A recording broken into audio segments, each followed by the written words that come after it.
So ito mga kaibigan, nandito na yung belt na gagamitin natin kay Honda Civic. Ang brand niya ay Bando. So itong Bando, okay naman to. Huwag lang siya mabababad sa langis. Dapat iwasan lang natin yung mga leak na pwedeng pumunta dito, maaring pumunta dito sa belt at mabasa to siya. Kasi doon narupok yung belt pagka nabababad sa langis. Tingnan mo nangyari dito mga boss. Nababad sa langis to. Kaya ganyan ganyan yung hibla niya. Lumutong. Saka yung langis talagang nanuot na doon sa pinaka-rubber sa guma. Inabsorb na nung kita mo yan, dami dami mga crack.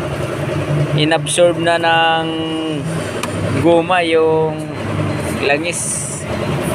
So ito yung mga bago niya, ilalagay na natin. Yan. Ito sa steering, maliit. Yan yung pump tinaas na niya.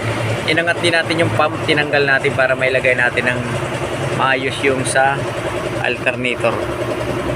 Okay guys, mga kaibigan, lagayin muna natin mamaya ko na ipapakita sa inyo pag nailagay na natin to. Okay?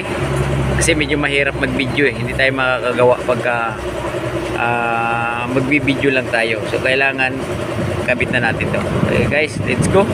So ang size pala nito ay 6PK 986 sa alternator ng Honda Dimension.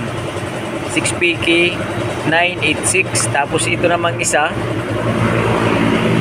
4PK 1000. So ito yung size naman ng steering. So okay, kakabit na natin.